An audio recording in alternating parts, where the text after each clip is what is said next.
ॐ भूर्भुवः स्वः तत्सवितुर्वरेण्यं भर्गो देवस्य धीमहि धियो यो नः प्रचोदयात्।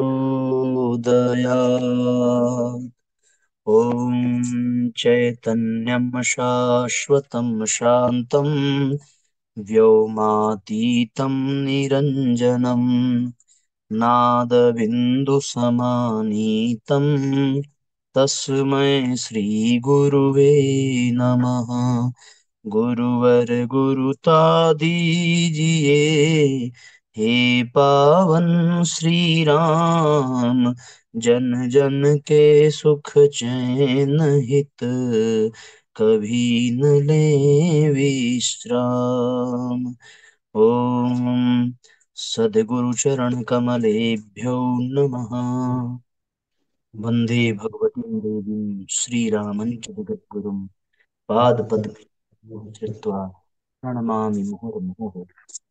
परम पूज्य गुरुदेव परमंदनीय माता जी के दिव्य संरक्षण में विराजमान ऑनलाइन दैनिक स्वाध्याय के आज के 1607वें एपिसोड में आप सभी आत्मीय बंधुओं का बहुत बहुत स्वागत, बहुत बहुत अभिनंदन है साथियों।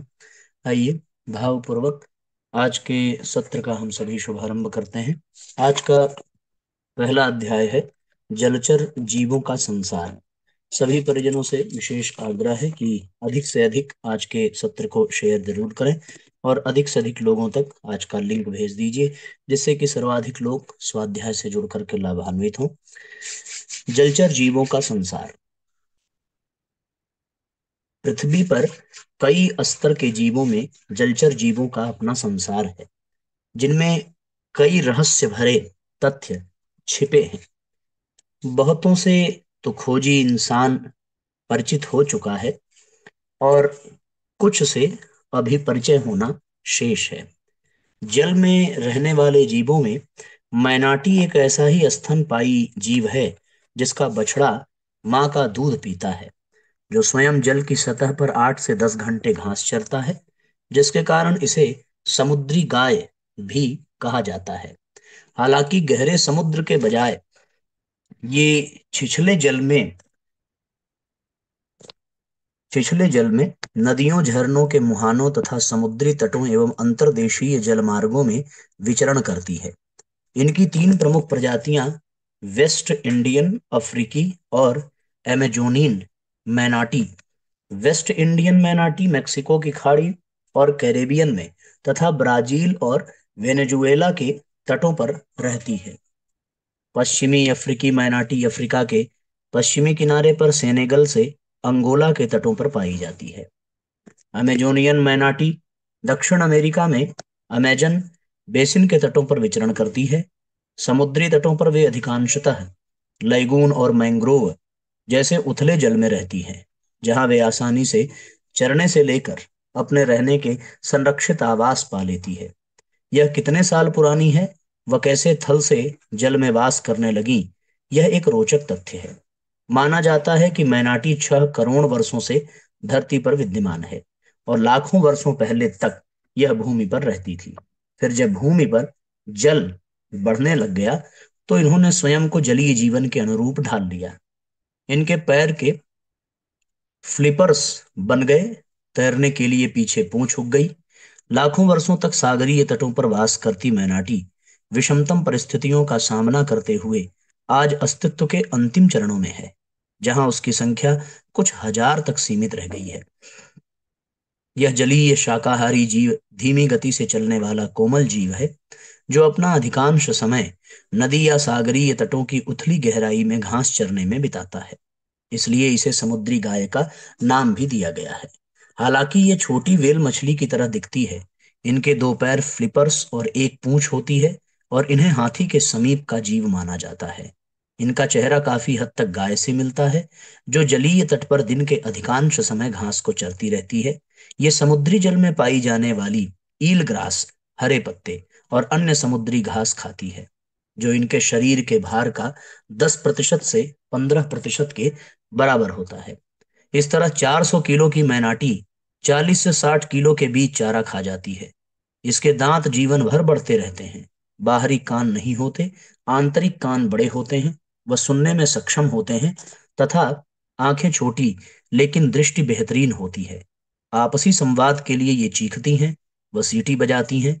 इनका जहां 6 से 8 घंटे का समय चरने में बीतता है, वहीं इनका आधा दिन सोते हुए बीतता है। सामान्यतया हर 3 से 5 मिनट में इनको श्वास लेने के लिए सतह पर आना पड़ता है।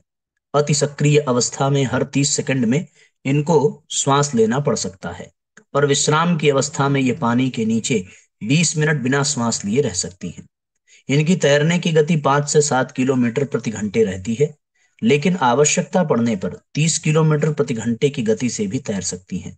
मादा मैनाटी 2 वर्ष के अंतराल में बछड़े को जन्म देती है और एक बार में इनका एक बछड़ा होता है। मादा मैनाटी का जब प्रजनन का समय आता है तो नर मैनाटी का झुंड मादा का पीछा करता है, जो 3 सप्ताह तक चल सकता है। गर्भवती होने पर मादा एक बछड़े को जन्म देती है। माँ और शिशु के बीच बहुत मजबूत संबंध देखने को मिलता है। पैदा होते ही 1 घंटे तक मां सतह पर शिशु के साथ रहती है, जब तक कि वह श्वास नहीं लेता। शिशु का वजन 30 किलो के लगभग रहता है, जो मां का दूध पीकर पोषण पाता है। कम से कम 1 वर्ष तक मां बछड़े का पालन पोषण करती है और 2 वर्ष तक दोनों एक साथ रहते हैं। इस समुद्री गाय की आयु 60 से 70 वर्ष तक रहती है। औसतन एक मादा मैनाटी 2 से 5 वर्ष में एक बछड़े को जन्म देती है। मैनाटी एक भारी भरकम जीव है। भूरे रंग की इस समुद्री गाय की लंबाई 13 फीट तक हो सकती है, परंतु औसतन लंबाई 10 फीट रहती है। इसका भार 400 से 600 किलो का हो सकता है। इसका पेट सामान्य आकार का होता है, लेकिन आंत की लंबाई बहुत अधिक रहती है। मैनाटी की आंत की औसतन लंबाई 45 मीटर तक होती है। सामान्यतया जीवों के गले में 7 कशेरुकाएं होती हैं, लेकिन मैनाटी के गले में मात्र 6 कशेरुकाएं रहती हैं, जिनके कारण ये गर्दन को मोड़ नहीं पाती। पीछे देखने के लिए इन्हें अपने पूरे शरीर को घुमाना पड़ता है। धरती पर करोड़ों वर्षों से विचरण कर रहे इस शांत शालीन जीव का अस्तित्व आज संकट में है। सन 2016 तक इनकी संख्या 13,000 तक आकी गई थी, जिसमें 6300 अकेले फ्लोरिडा के समुद्र में थे। वर्ष 2017 में US fish and wild life service ने फ्लोरिडा उपप्रजाति सहित वेस्ट इंडियन मैनेट को लुप्त प्राय प्रजाति के दायरे में डाल दिया है। इस अद्भुत शांत जीव की संख्या वैज्ञानिकों के हिसाब से इस समय मात्र 10,000 शेष रह गई है। इसकी सीखने व समझने की क्षमता डॉल्फिन मछली की तरह होती है। आश्चर्य नहीं कि मनुष्य के साथ इसका व्यवहार दोस्ताना रहता है। इस शांत एवं शाकाहारी जीव का कोई प्राकृतिक शत्रु नहीं है और ये कई स्थानों पर शार्क तथा मगरमच्छों के साथ विचरण करते देखी गई है। आहार की भिन्नता के कारण इनका आपस में कोई संघर्ष नहीं होता। मुख्यतया मनुष्य की नकारात्मक गतिविधियां इसके अस्तित्व के लिए खतरा बनी हुई हैं, जिनसे इसके प्राकृतिक आवास को नुकसान पहुंच रहा है। जलीय प्रदूषण तथा नावों से टकराहट इसके लिए अन्य खतरे हैं। मैनाटी उच्च तापमान का अभ्यस्त जीव है तथा यह तापमान में परिवर्तन के प्रति संवेदनशील रहती है। 60 डिग्री फ़ारेनहाइट या 20 डिग्री सेंटीग्रेड के नीचे तापमान पर इसे रहने में कठिनाई होती है। ठंड के कारण निमोनिया का शिकार हो सकती है और इसकी मृत्यु तक हो सकती है। इस फलों की इच्छा का त्याग करके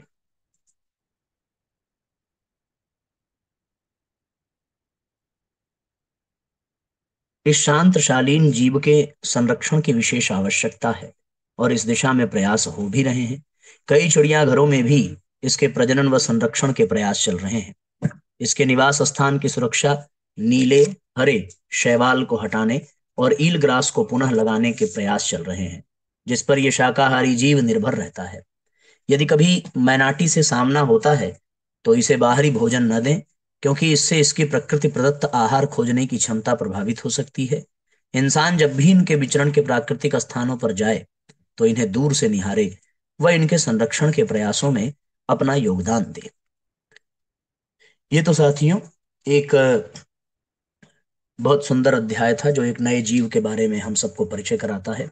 अब एक छोटी सी कहानी कि भगवान मनु व शत्रुपा के 2 पुत्र व 3 पुत्रियां। पुत्रों के नाम प्रियव्रत, उत्तानपाद, पुत्रियों के नाम आकुति, देवहूति और प्रसूति रखा गया। देवहूति प्रारंभ से धर्मनिष्ठ स्वभाव की थी। देवर्षि नारद ने उनके लक्षण देख करके उनके लिए ऋषि आत्मा को वर के रूप में चयन करने का सुझाव मनु शत्रुपा को दिया। नारद ऋषि का सुझाव उन्हें जचा तो वे देवहूति को लेकर कर्दम ऋषि के पास पहुंचे। कर्दम ऋषि घोर तपस्वी थे। उनका व्यक्तित्व अत्यंत आकर्षक था, परंतु वे प्रचंड तपस्वी जीवन जीते थे। ऐसी परिस्थिति में उन्होंने देवहूति की परीक्षा लेने को सोचा। परीक्षा लेने के पीछे ये भाव था कि देवहूति राजभैभव में पली है, क्या वो एक ऋषि आश्रम में प्रतीक्षा भरा जीवन व्यतीत कर पाएंगी। परीक्षा लेने के उद्देश्य से उन्होंने 3 आसन रखे। वह उस पर मनु, शत्रुपा व देवहूति को बैठने को कहा। 2 आसनों पर मनु व शत्रुपा बैठ गए, पर देवहूति धर्म संकट में पड़ गई। उन्हें लगा पति के सम्मुख उच्च आसन पर बैठना उचित नहीं और इनकी दिशा निर्देश ठुकराना भी उचित नहीं है। अतः वो एक हाथ आसन पर रखते हुए जमीन पर बैठ गई, ताकि दोनों मर्यादाओं का उल्लंघन न हो। कर्दम ऋषि को अपने व्यक्तित्व के रूप में संस्कारित वधु मिल गई। उनके 9 पुत्रियां व 1 पुत्र हुआ। 9 पुत्रियों में कला का विवाह मरीच ऋषि से, अनुसुईया का अत्रि से, अरुंधति का वशिष्ठ से, शक्ति का अथर्वण ऋषि से, श्रद्धा का अंगिरा से, हविर्भू का पुलस्त्य से, क्रिया का हेतु ऋषि के साथ व ख्याति का भृगु ऋषि से साथ हुआ। कपिल मुनि तो महामुनि के रूप में प्रसिद्ध हुए। इस एक प्रकार एक ही ऋषि युग ने भारतीय संस्कृत के सभी उल्लेखनीय ऋषि परंपराओं को जन्म दिया। ऐसा तभी संभव है जब 2 ऋषि आत्माएं उच्च उद्देश्य के लिए गृहस्थ को एक तपोवन बनाने के उद्देश्य से मिले, तब जन्म लेने वाली संततियां श्रेष्ठतम व्यक्तित्वों को धारण करने वाली होती हैं। आज साथियों केवल एक ही अध्याय हम लोग स्वाध्याय में करेंगे, क्योंकि आज समय का अभाव है। आइए गायत्री मंत्र पढ़ें और आज के सत्र को विश्राम दें। ओम भूर्भुवः स्वः तत्सवितुर्वरेण्यं भर्गो देवस्य धीमहि धियो यो नः प्रचोदयात्। सबको बहुत बहुत प्रणाम, बहुत बहुत मंगल कामना। जय राम जी की शुभ रात्रि।